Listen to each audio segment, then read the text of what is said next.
Hey guys, it's Jen. Welcome back. Sorry for the lighting. And I apologize. I sound terrible because I have a cold. Ellie was pretty sick, and then, of course, Mom got sick. But I was doing chores this morning, and I needed a little extra time with myself. So I thought I'd introduce you to some of the horses. I don't know if anybody is prepared for winter. Like, you get all the heated buckets, you get all the hay, but you still have problems, and that's kind of how we've been for a few weeks. And I think I have the kinks worked out, but it's not always fun. It's my phone says it's 29, but there's a pretty good wind, so it's probably more like 15, 20 degrees. Even in the barn, it's pretty chilly. I mentioned in my last video that I think I found a home. I did find a home for one of our horses, but my truck is in the shop and I can't transport him yet. You know, the list of things that go wrong all at once. So he's still here. I have two horses that I love. I do. But I probably need to find an alternative for them. I have somebody looking into a rescue, but rescues really don't usually like older horses. This guy behind me, he's 32. Our other one is 24. Yeah, 32 and 24. And the other guy, he's a Mustang, and if they're just particular, they don't trust just anybody. We've had him since he was a late yearling. This guy we've had since he was 7. So we've had him 25 years and the other one 22, 23. And I'm sure there's a lot of people they're going to say, well, why on earth would you get rid of those guys when, you know, you've had them so long and blah, blah, blah. When I have to pare down, I have 2 Arabs. Shad is really, I think he's about 17 now. And Sornin isn't even broke. I should find homes for them. But if Ellie and I ever want to go riding, those are probably the 2 I'm going to have to go to. Or I'm going to have to find her a pony, dead broke pony of some sort. And I just can't have 5. So if you're in north central Illinois, you know somebody that wants an old pasture horse. Moon is still rideable, but he's not for a beginning horse handler, rider, anything. And I don't want somebody cowboying him. That's not his style, but he does need a confident person who's not going to put up with his nonsense sometimes, because he's just particular. If you know mules, you'll know this guy. Anyway, this is Cody. It's a really terrible angle. He's eating his grade. We do give him grade. He gets Purina Strategy. It's just a pelleted feed. We soak it because he has no teeth. And I'm sure a lot of people are going to say, well, why don't you give him senior feed? Senior feed, in our experience, does not put the weight on him like the Strategy does. I don't remember. I've forgotten more than I remember in the last 5-10 years.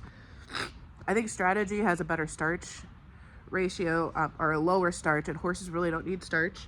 But he does better on the Purina Strategy than the senior horses. That's been the case for all of our senior horses that we've been feeding. So he gets probably close to 5 pounds morning and evening.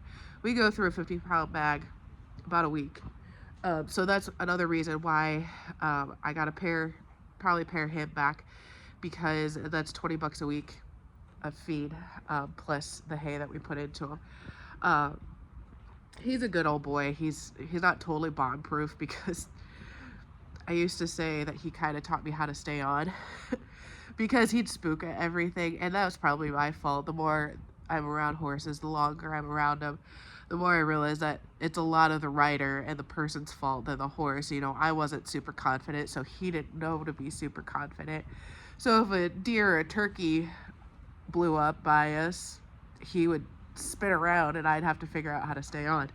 But he's a good old boy. He's been a grandkid pony for people. Pony, he's a horse. He's always been long and lean, and I have snot coming out of my nose.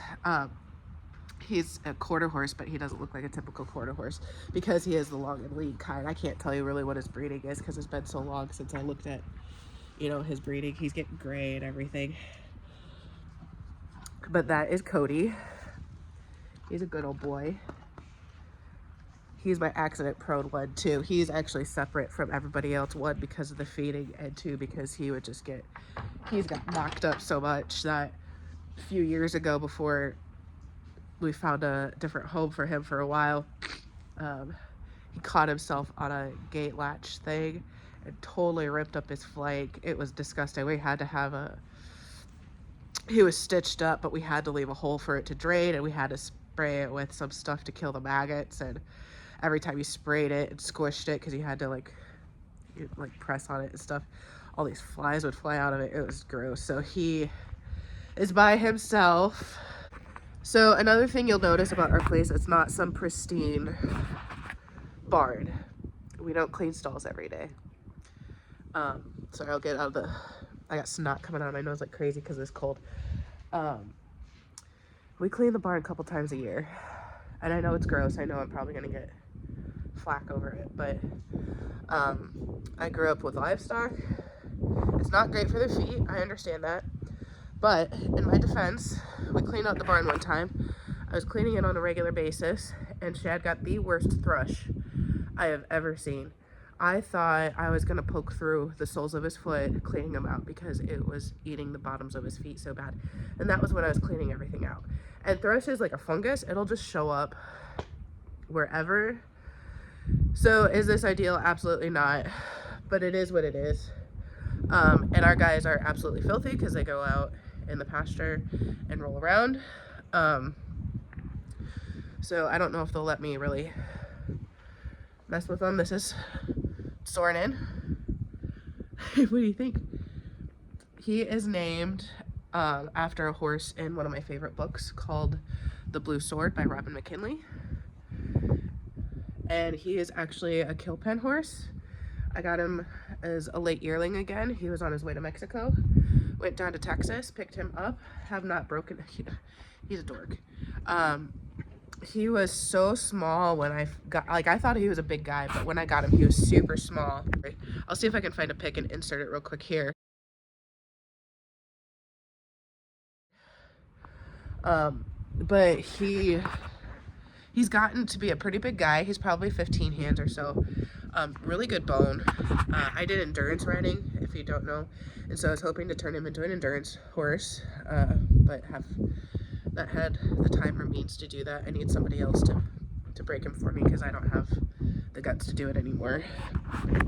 And I'm not good at laying groundwork for him either, and he needs a lot of that. This is Herschel. This is the one that I found a home for. It's a lady. She just needs a single horse to ride down the road once in a while. He's a pretty good boy. He needs a little more of a confidence booster right now. But when we got him, probably 8 or 10 years ago, the lady could stand on the saddle. She'd get on him, stand on the saddle, and he was a really good boy. He's really good traffic broke, trail broke. He's a walking horse, walks out really well. But he's definitely still usable. I think he's 21. I can't even remember now. But I did find a home for him. I just got to get him shipped. And then this is Moon, our Mustang. And you can see the moon on his forehead. That's why he's Moon. He came from Nevada. He was born in captivity. And they trained him through the prison inmate program there. You can Google all that if you want. He does have a freeze brand on him, but it's really hard to read even when he's not filthy. So I'm not gonna bother right now. He's super stocky. People mistake him for like a Frisian or something, and considering they just, would release horses randomly, he could be part draft, somewhere in there. Frisian, who knows? Someone's stud or mare got loose, or they had a junk foal that they just released. So he's not wild by any means, but he doesn't trust just anybody, and he tries to get away with a bunch of nonsense. Like, he'll try to kick you or something and be stupid. And the wind is blowing nasty. Oh, it's okay, dude. And this is my Shad. He heard me. This is my man. We've been through a lot, huh, buddy? He's actually my second endurance horse. My first we rehomed because he was lame, couldn't keep him sound, and he was staying with a friend, so it wasn't like I could just ask her to keep a horse that wasn't really being used, and he has a great pasture life that gets ridden once in a while. They get along really well. But this guy, a friendship he's a lover, he really is. Yeah, but I'm gonna get out of the wind. This is empty, dude. Yeah. He gets, poor guy, you can see him, he gets shoved outside all the time. So far he doesn't look like it, but he's been staying on out of the wind by the barn. These guys shove him out all the time. A friendship, he and a few others up from Texas. They came from a pretty well-known racing facility in Texas. Pretty much skin and bones. He wasn't cut until she brought him back up here. So he was a stud until about late 3 years old. And he has lots of gremlins in his mind, in his past. We just deal with them. He is super, super sweet. Like, Ellie could crawl underneath him and he would not care. However, if you get on him and try to ride him, you just gotta kind of be prepared, because he has so many scars in his past that once in a while they just come up. Like, I couldn't wave my arms or anything for like 2 years because he was so scared I was gonna beat him. He doesn't like narrow places because I think they beat him into the racing gate, the starting gate. You know, you just live with them. I'm not one to push them. Some people are, you know, face your fears, son. But we just deal with it, and over the years we've gotten a pretty good relationship. He's only about 14.2 at the most, and I would weigh in about 230 with my saddle and tack and everything. Of course, I'm a lot more than that now. But he carted me on some 50-mile rides. So people that think they need some giant horse because they weigh more, it's more important to be a balanced rider with a good fitting saddle than the weight ratio, in my experience. You know, if that 14.2 hand horse can carry me 50 miles, wasn't the best, you know, idea. I wish I had a bigger horse, but I seem to find these shorties. But that's a lesson for another day. Anyway, that's a brief introduction for my guys. Sorry we didn't get to see Shad much. He's usually everybody's favorite. He's super personable, super pretty. But everybody's all nasty because of the snow and slush and stuff like that. Anyway, I hope y'all are staying safe and warm. We'll talk to you later. Bye.